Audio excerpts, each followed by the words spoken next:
Sugeng enjang para adiyuswa, sugeng pepanggihan malih wonten ing renungan padintenan adiyuswa ing dinten Rebo Kliwon 2 Juli 2025. Sumangga dinten punika kita nampi jejer ngagem wekdal. Para adiyuswa, ing wekdal sakmangke barang ingkang aji titik emas Raja Brana nanging wekdal. Samangke wekdal karaos cekak kados-kados wekdal sampun telas kangge makarya nindakaken ayahan lan sinau. Nalika ing wanci dalu arang sanget wekdal kangge pirembakan ing antewsipun brayat awit nalika raga sayah namung saged layeh-layeh sinambi dolanan HP. Matemah boten wonten komunikasi ing brayat. Menawi wekdal kangge pepanggihan lan pirembakan kalian anggotaning brayat boten kawujud kanthi sae, punika njalari risa ing karukunan ing satengahing brayat. Efesus gangsal ayat 16. Lan gunakno wektu kang ana awit jaman iki ala. Paulus kadisengaja ngemutaken pasamuan Efesus migatosaken gesang mliginipun ngginakaken wekdal. Pasamuan kaemutaken wicaksana ngginakaken wekdal sampun ngantos kados dene tiyang bodho. Miturut Paulus, jaman samangke jaman ingkang ala. Pramila pasamuan Efesus kedah ngagem wekdal kanthi wicaksana caranipun kangge sinau amri mangertosi kersanipun Gusti. Wekdal samangke kedah kaginakaken kangge makarya ingkang migunani kangge sesami. Awit srana punika pasamuan saged mangertos kersanipun Gusti ing maneka warni kahananing gesang. Para adiyuswa, Gusti Allah ingkang kagungan wekdal ingkang tansah maringi kita wewengan kangge nindakaken pakaryan becik saklebeting gesang kita ing jagat punika. Raos caos syukur kita kedah ketingal lumantar ngagem wekdal kanthi wicaksana sarta ngupati kersanipun Gusti ing maneka warni kahananing gesang kita. Gusti Allah sampun nyatunggilaken kita kalian brayat, prabila monggo kita setya mranata wekdal kanthi wicaksana mliginipun ing wanci pepanggihan lan pirembakan kalian anggotaning brayat. Sumangga kita ngagem wekdal punika kanthi sae, matemah gesang kita saged dados berkah kangge brayat kita. Amin. Sumangga kita ndedonga. Matur nuwun Gusti, dinten punika paduka paring pepemut amri kawula wicaksana ngginakaken wekdal kangge sesambetan kalian sinten kemawon. Kawula pasrahaken gesanging para adiyuswa dalasan anak putu kawula ing pundiya papan, monggo paduka ingkang reksa, paduka ingkang ngandhi, paduka ingkang berkahi. Malah kepara para adiyuswa dalasan anak putu kawula saged ngginakaken wekdal kanthi sae. Kawula pasrahaken sedherek kawula ingkang dasa mangke nembe nandhang sakit. Mirunggan kawula pasrahaken Bapak Bambang Joko Sungkowo wilayah Sekawan GKJ Magelang ingkang dasa mangke nembe nandhang sakit ing griya sakit. Monggo Gusti paduka ingkang reksa, paduka ingkang tansah paring pitulung. Matemah Bapak Bambang Joko Sungkowo benika inggal nampi wetahing kesarasan peparing paduka.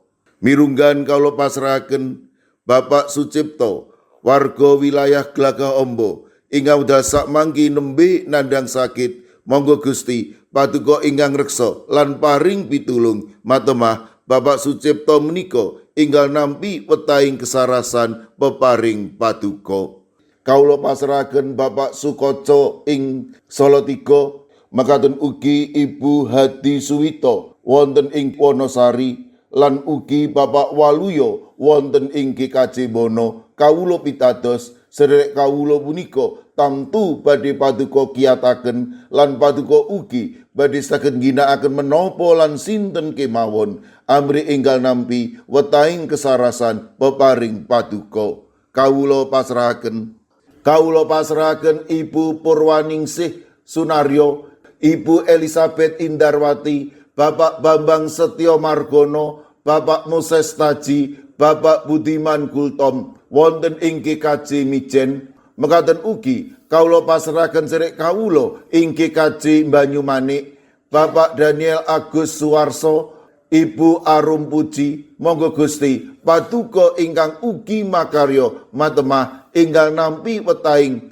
kesarasan peparing paduka. Mirunggan kalau pasrahaken Bapak Pendeta Timotius Setianto GKJ Krapyak, kawula pasrahaken Bapak Sugianto, Bapak Budi Sutomo, Ibu Sucipto, Ibu Tulat, Bapak Amung Pracoyo, Ibu Lis Martono ing GKJ Magelang. Kawula ugi masrahaken Bapak Minto Taruno wonten ing GKJ Pugeran.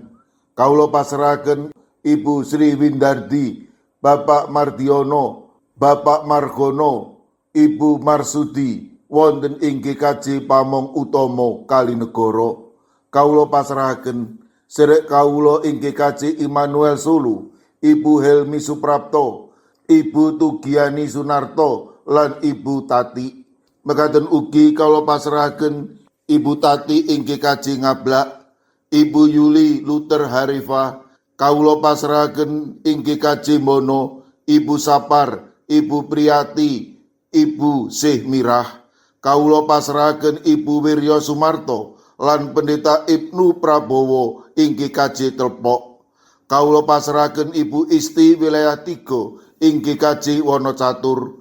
Kawula pasrahaken Ibu Karyumi, Ibu Kusmini wonten ing GKJ Purbo. Kawula pasrahaken Ibu Indrayati ing Solo. Kawula pasrahaken sedherek kawula ing GKJ Tropodo Sidoarjo, Ibu Sriti Astuti. Kawula pasrahaken Ibu Lini Sutopo ing GKJ Semarang Barat. Kawula pasrahaken Bapak Yohanes Mudadi ing GKJ Tuban. Ing GKJ Trangkil kawula pasrahaken Ibu Nani Cahyono, Bapak Karyo, Bapak Ibu Toyo lan Ibu Ngatini. Kawula pasrahaken Ibu Lasiem ing Blok 6 GKJ Gondang Winangun. Kawula pasrahaken sedherek kawula ing GKJ Wonosobo, Bapak Lazarus Samijan, Bapak Yusuf Sunaryo, Ibu Endang Sarjono. Kawula pasrahaken Eyang Sarwito ing GKJ Ngalian. Kawula pasrahaken Ibu Wahyono ing GKJ Plengkung, Ibu Sunarti ing GKJ Salaman.